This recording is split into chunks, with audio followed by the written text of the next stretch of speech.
क्या आपको पता है कि महाराष्ट्र के विधानसभा चुनाव में और झारखंड के विधानसभा चुनाव में कौन सी पार्टी, कौन सा गठबंधन जीतेगा?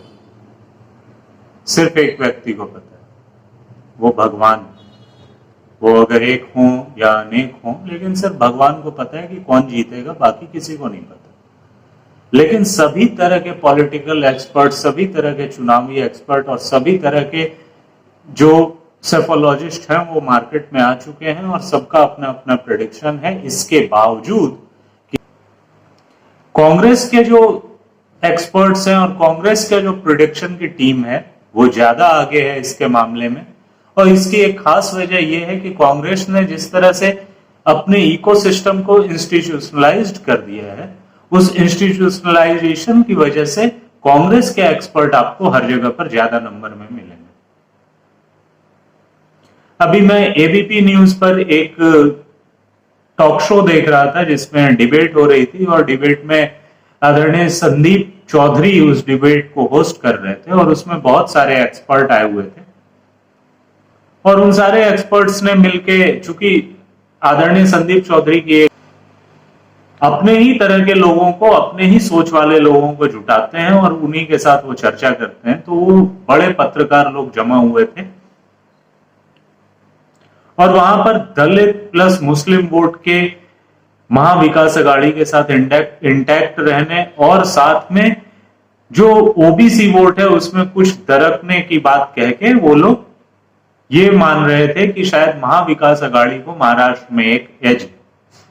उसमें एक हिंदुस्तान टाइम्स के बहुत सीनियर जर्नलिस्ट आए थे। अब जर्नलिस्ट तो लोगों को कहा नहीं जा सकता है, जैसे वो गोदी मीडिया हुए हैं उसी तरह वो गोदी में नाचने वाली मीडिया भी है।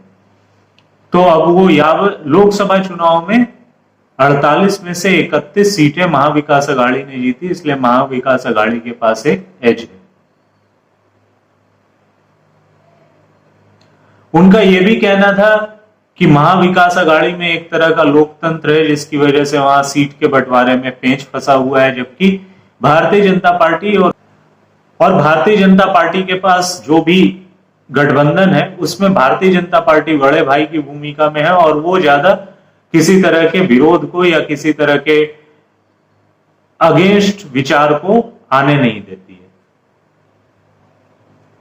ऐसा सिर्फ वो बड़े पत्रकार और बहुत नामी पत्रकार नहीं कह रहे थे, सो कॉल्ड पत्रकार, बल्कि एक और टॉक शो में एक और पत्रकार टर्न पॉलिटिशियन टर्न पत्रकार भी इस तरह की बातें कर रहे थे। अब इस तरह की बातों का कोई मतलब नहीं है।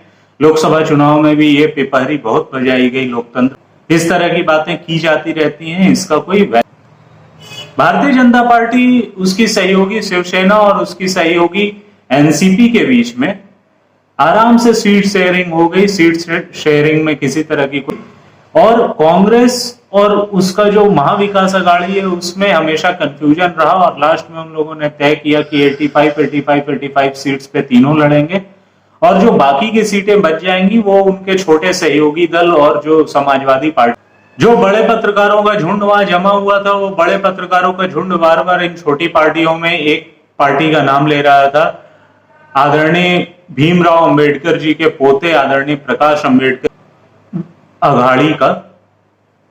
और उसके बारे में वो कह रहे थे कि ऐसा कैसे हो गया कि लोकसभा चुनाव में उसको 1% के लगभग वोट मिला, दलितों ने उनको छोड़ दिया है क्या, जबकि वो दलितों के सबसे बड़े फिगर हैं।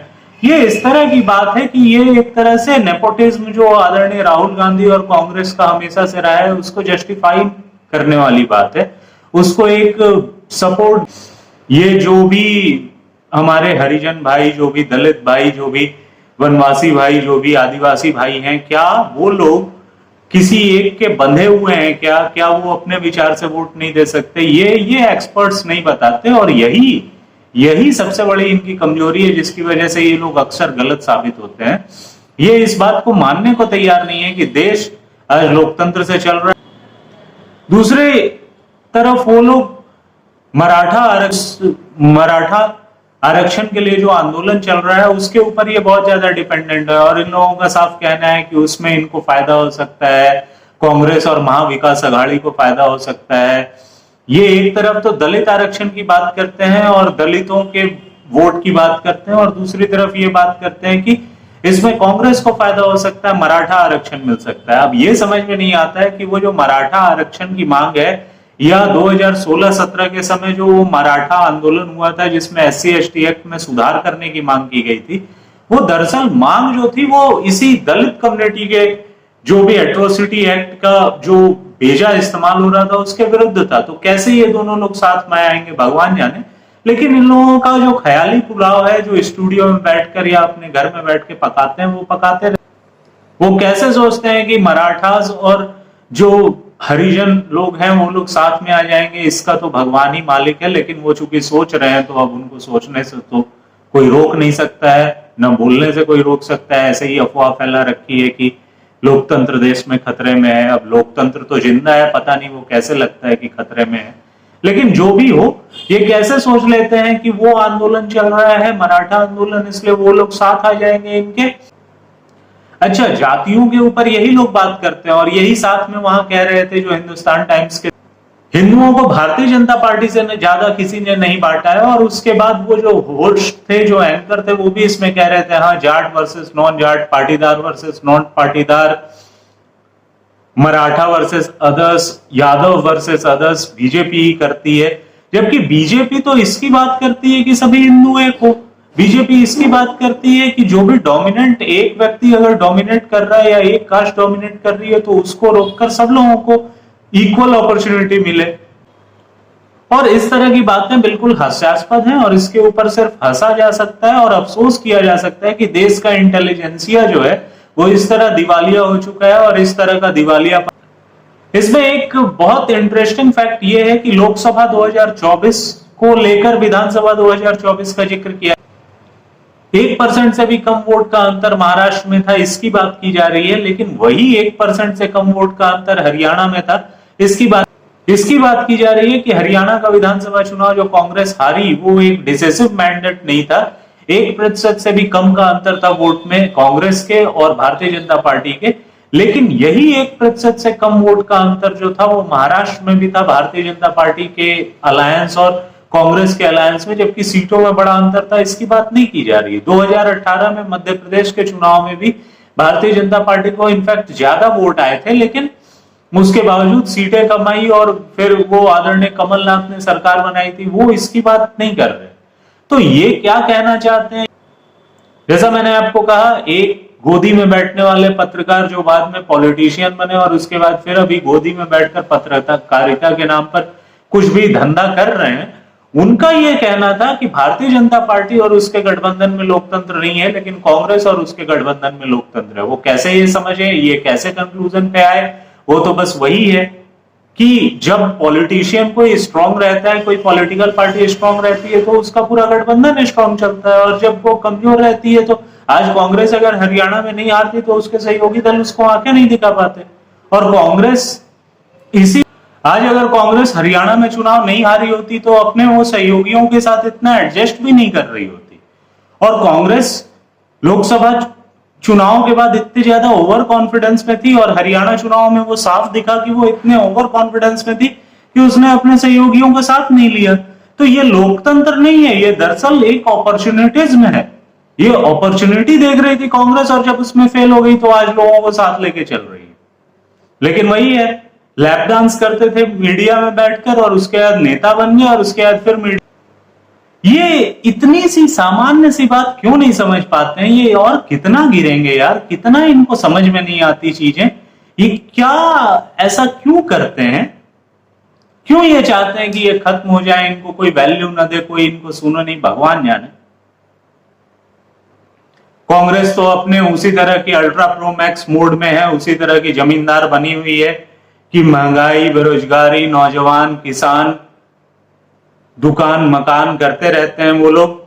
और बेशर्मी की राजनीति में दरअसल बेशर्मी एक गहना है। आप बार बार हारते हो उन्हीं बातों पर, आप उन्हीं बातों पर बार बार अपनी वैल्यू खत्म करते हो, लेकिन उसके बाद भी आप मानने को तैयार नहीं हो कि आपका रास्ता गलत है।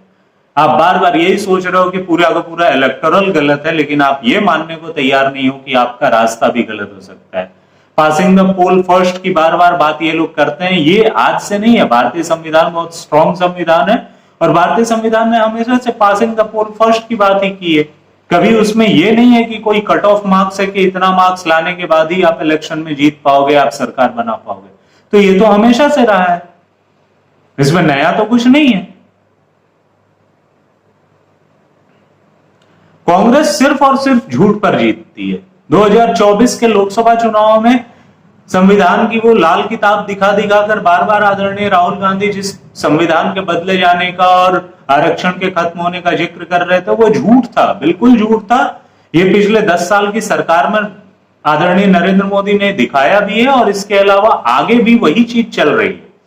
इसी तरह कर्नाटक का चुनाव उन्होंने एक झूठ पर जीता और पूरी तरह झूठ पर यह कहा कि 40% यहां पर कमीशन चल रहा है। कांग्रेस एक लूटे पिटे लेकिन जली हुई रस्सी वाले जो अकड़ नहीं जाती है, उस तरह के जमींदार की तरह एसपी के साथ बिहेव कर रही थी। हरियाणा में एसपी के साथ बिहेव कर रही थी, मध्य प्रदेश में, और उसी तरह अभी महाराष्ट्र में बिहेव करने की कोशिश कर रही थी। और हरियाणा और मध्य प्रदेश में कांग्रेस की जो हालत हुई और उसके बाद महाराष्ट्र में जिस तरह समाजवादी पार्टी ने उसको आंख दिखाया, उसके बाद समाजवादी पार्टी भी इस मोड में आ गई थी कि वो भी बड़ा भाई और छोटा भाई की भूमिका में रहेगी। उत्तर प्रदेश के 9 सीटों पर इलेक्शन डिक्लेयर हुआ है, उसमें से 7 में उन्होंने अपने कैंडिडेट डिक्लेयर कर दिए और उसके बाद अभी खबर आ रही है शायद उन्होंने 9 सीटों पर अपने कैंडिडेट डिक्लेयर कर दिए हैं और कांग्रेस को शायद एक भी सीट देने के वो मूड में नहीं है। तो इसी तरह कांग्रेस अपने सहयोगियों का जलील कर रही है। तो बड़े पत्रकार ने यह भी कहा कि झारखंड में सोरेन फैमिली के आगे चंपई सोरेन की कोई उतनी ज्यादा हैसियत नहीं है, लेकिन वो ये नहीं जानते और ऐसे बड़े पत्रकार झारखंड के 10 बड़े नेताओं के नाम नहीं गिना सकते। वो ये नहीं जानते हैं कि झारखंड के संथाल परगना एरिया में भले ही जो आदरणीय शिबू सोरेन और आदरणीय हेमंत सोरेन के परिवार का जलवा हो, लेकिन जो छोटा नागपुर, जमशेदपुर और कोल्हान तरफ के एरिया है, उस एरिया में आदरणीय चंपई सोरेन भी बहुत बड़े नेता है। लेकिन जानना नहीं है, हम पत्रकार हैं, हमें डिग्री मिल गई और हमारे पास एक इंस्टीट्यूशनलाइज्ड आदरणीय लालू यादव की पार्टी को कांग्रेस और झारखंड मुक्ति मोर्चा जो जेएमएम है उसने ज्यादा सीटें नहीं दी और आदरणीय लालू यादव की पार्टी कह रही है कि हम वहां पर बड़ी पार्टी हैं। इस बात के बजाय, इस बात के बावजूद कि आदरणीय लालू यादव ने झारखंड बनने के खिलाफ पूरा का पूरा एक कैंपेन चलाया था और उन्होंने तो यहां तक कहा था कि झारखंड हमारी लाश पर बनेगा और उसी झारखंड में अपने आप को बड़ी पार्टी, वो अपने आप को बड़ी शक्ति वो बताना चाह रहे हैं और झारखंड भी इस तरह के लोगों को चुन रहा है। ये आश्चर्यजनक है। हालांकि इस बार के विधानसभा चुनाव में ये स्थिति नहीं है और इसके ऊपर हम लोग आगे बात करेंगे और आप समझेंगे कि किस तरह आज के डेट में झारखंड में कोई बड़ा बात नहीं है कि आदरणीय हेमंत सोरेन की सरकार रिपीट न करे। हो सकता है कि वहां फ्रैक्चर्ड मैंडेट। दरअसल जो बड़े पत्रकार और इस तरह के पत्रकारों का जो एक झुंड बैठता है टीवी पे और मीडिया में, वो दरअसल पैम्परिंग कर रहा होता है कांग्रेस का। पैम्परिंग करने के अलावा और कुछ नहीं करता और एक तरह से वो ये बताना चाहता है कि हरियाणा में एक तुक्का से हार गए, जबकि जमीन के ऊपर कोई काम नहीं करोगे आप, जमीन के ऊपर आपके कार्यकर्ता नहीं रहेंगे और बड़े नेता आपस में लड़ते रहेंगे। आदरणीय कुमारी शैलजा के बीच में इतनी ज्यादा बातें बढ़ गई थी कि उसका नतीजा ये हुआ कि कांग्रेस वहां पर फंस गई और कांग्रेस वहां पर हार गई विधानसभा चुनाव। लेकिन उस जख्म को ये लोग पैम्परिंग करने में लगे हैं। पता नहीं क्यों ये लोग कांग्रेस को सच क्यों नहीं बताते और कांग्रेस की जो टॉप लीडरशिप है, कांग्रेस की जो फर्स्ट फैमिली है, वो अपनी गलती को एक्सेप्ट क्यों। एक बड़े पत्रकार ने तो यहां तक कह दिया कि भारतीय जनता पार्टी से ज्यादा हिंदुओं को किसी ने नहीं बांटा है और आदरणीय राहुल गांधी जो कास्ट और जाति मैन, कास्ट मैन बने हुए हैं, वो उसके ऊपर उन्होंने कुछ बात नहीं की कि आदरणीय राहुल गांधी जो कास्ट के बेसिस पर बात कर रहे हैं वो हिंदुओं को एक करने की बात है या वो तोड़ने की बात है। तो बड़े पत्रकार लोग कुछ भी कह सकते हैं। बड़े पत्रकारों की एक एडिटोरियल मिलती है उनको, उनका जो एडिटोरियल लाइन है, जो उनका हमेशा से एक इकोसिस्टम। क्यों वो लोग इतने बड़े हिपोक्रेट और उसी टाइम पर इतने शेमलेस हैं, ये समझ में नहीं आता है। वो इतने बेशर्म भी कैसे हैं और इतने बड़े हिपोक्रेट भी कैसे हैं कि एक तरफ वो कहते हैं कि भारतीय जनता पार्टी हिंदुओं को बांटती है और दूसरी तरफ वो आदरणीय राहुल गांधी के जाति वाले रैंट के ऊपर कुछ नहीं कह पाते। जाति वाले रैंट के ऊपर जिस तरह आदरणीय राहुल गांधी हिंदुओं, ये फ्रस्ट्रेटिंग इसलिए भी था क्योंकि हमारी इंटेलिजेंसिया को क्या हो गया है, हमारे इंटेलिजेंसिया और ऐसे लोग इंटेलिजेंसिया के पार्ट रहे हैं, ऐसे लोगों के बारे में हमारे बुजुर्ग, हमारे बड़े ये कहा करते थे, इन्होंने लिखा है, इन्होंने कहा है। और आप देखिएगा कि 23 नवंबर को ये सब लोग इन्हीं स्टूडियोज में बैठ के अपने आप पे फ्रस्ट्रेट हो रहे होंगे कि इन लोगों को कुछ नहीं पता जमीन की सच्चाई, ये लोग कुछ नहीं समझ पाए जमीन की हकीकत को, और उसके बाद ये फ्रस्ट्रेट ही होंगे क्योंकि ये लोग ये ऐसी बात कह रहे हैं जिसको कि कोई बड़ा से बड़ा भारतीय जनता पार्टी का विरोधी नहीं कहेगा कि भारतीय जनता पार्टी हिंदुओं को बांट रही है। भारतीय जनता पार्टी तो सबको बराबर लाना चाह रही है और किसी को पैम्परिंग नहीं कर रही। हिंदुस्तान की हिंदुओं के किसी भी कम्युनिटी को, किसी भी पार्ट को वो पैम्परिंग नहीं कर रहे। यादव वर्सेस ऑल का, या फिर जाट वर्सेस ऑल का, या फिर पाटीदार वर्सेस ऑल का जो आप इस पे ब्लेम लगा रहे हो, वो इसीलिए आप लगा पा रहे हो क्योंकि ये सबको साथ लेके चलने की बात कह रही है। और वही बड़े पत्रकार आदरणीय राहुल गांधी के caste census, caste caste caste, जाति जाति जाति, और किसी भी गाने में जाति आने पे वो जो मीम घूम रहा है। अच्छा, मेरे कुछ सवाल है जो मैं आपके लिए यहाँ छोड़ के जा रहा हूँ। मेरा पहला सवाल ये है कि क्या मेजोरिटी की बात करना, क्या देश में बहुसंख्यक लोगों की बात करना, उनकी राजनीति करना किसी प्रकार से गलत है क्या?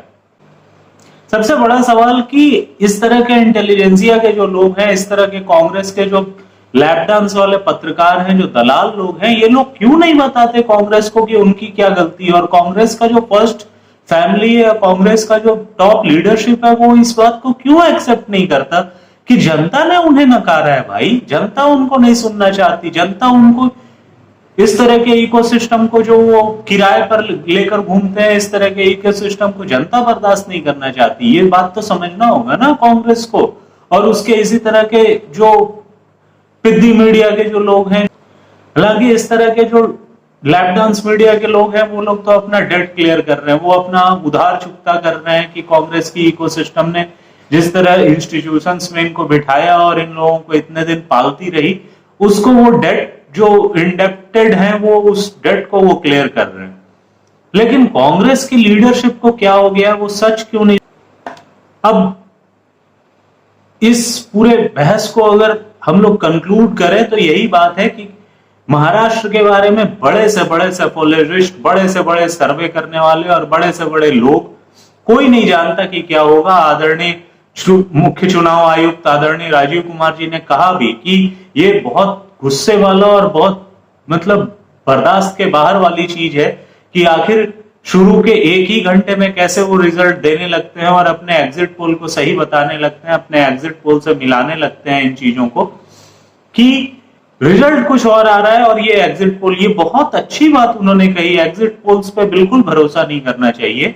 और महाराष्ट्र के केस में कोई नहीं बता सकता है कि क्या होगा, आदरणीय अजीत दादा पवार का क्या इफेक्ट आएगा, आदरणीय शरद पवार जी का क्या इफेक्ट आएगा, शिवसेना के टूटने का क्या इफेक्ट आएगा, कोई नहीं बता सकता। भारतीय जनता पार्टी के वोटर्स इंटैक्ट रहेंगे या नहीं रहेंगे, अभी ये पिक्चर आना बहुत बाकी है, क्योंकि भारतीय जनता पार्टी के वोटर्स आदरणीय अजीत दादा पवार के कैंडिडेट्स को कितना सपोर्ट कर पाएंगे ये देखना दिलचस्प होगा। और उसी तरह कांग्रेस के और महाविकास अघाड़ी के दूसरे पार्टियों के वोटर्स शिवसेना को कितना सपोर्ट कर पाएंगे। चाहे इसके बनिस्बत झारखंड के रिजल्ट को प्रेडिक्ट करना ज्यादा आसान है। झारखंड के रिजल्ट को प्रेडिक्ट करने में सबसे बड़ा बात यह है कि झारखंड में कोई भी गवर्नमेंट कभी रिपीट नहीं होती। झारखंड में, not to disrespect Jharkhand people, ये बात मैं कहना चाहूंगा कि वहां चुनाव में पैसे का बहुत महत्व होता है और वहां आइडियोलॉजी से, वहां पर जो आइडियोलॉजी है और आइडियोलॉग जो लोग हैं, जो लोग आइडियोलॉजी से जुड़े हुए लोग हैं, उनका भी एक इम्पैक्ट है, उसको आप नकार नहीं सकते। लेकिन वहां चुनाव में पैसे का भी, और इतने वहां के नेताओं ने वहां के लोगों को इतना गरीब रखा है कि वहां के लोग बहुत कम पैसे में भी वोट और भीड़ जुटाने के काम में लग जाते हैं। महाराष्ट्र के बारे में बस यही कह सकते हैं कि आदरणीय अजीत दादा पवार ट्रोजन हॉर्स हैं भारतीय जनता पार्टी के गठबंधन में, या आदरणीय अजीत दादा पवार अपने चाचा आदरणीय शरद पवार को डेंट लगाएंगे, ये देखना दिलचस्प होगा। और ये देखकर ही हम लोग महाराष्ट्र के बारे में कुछ भी प्रेडिक्ट कर सकते हैं। और इसको बहुत ज्यादा जो अच्छे से इवेल्युएट कर पाएगा वही महाराष्ट्र के बारे में सही से प्रेडिक्शन कर पाएगा। हालांकि इसमें कोई शक नहीं है कि जो शिवसेना है, जो असली शिवसेना आदरणीय शिंदे जी को मिली है, वो और भारतीय जनता पार्टी इस चुनाव में ट्रायम्फ करेंगी, इसमें मत। हालांकि भारतीय जनता पार्टी झारखंड में एक जरूर एज पे है और भारतीय जनता पार्टी की तरफ टिल्ट हुआ रिजल्ट आएगा। ये हो सकता है कि वहां फ्रैक्चर्ड मैंडेट आए, लेकिन आपको नहीं भूलना चाहिए ये वही झारखंड है जहां पर कि हिंसक हमला हुआ था जब सीएए के समर्थन में भीड़ निकली थी और उन लोगों ने सीएए का समर्थन किया था, तो आदरणीय एक प्रजापति जी थे, उनकी मृत्यु हो गई थी उसमें। ये वही रांची है जहां पर आदरणीय नुपुर शर्मा के बयान के बाद 1-2 लोगों की मौत हुई थी पुलिस फायरिंग में, जहां संथाल परगना में बांग्लादेशियों का घुसपैठ और बांग्लादेशियों ने जिस तरह से वहां की स्थानीय लड़कियों से शादी की और जमीन हड़पने की केसेस हैं वो बहुत हाई लेवल पे हैं, और उसको लेकर भी वहां पर लोकल लोगों के अंदर भी एक फ्रस्ट्रेशन है। इसलिए संथाल परगना का रिजल्ट भी अगर कुछ अमेजिंग रिजल्ट आए और कुछ अलग आए तो इसके ऊपर नहीं कहा जा सकता है, लेकिन मैं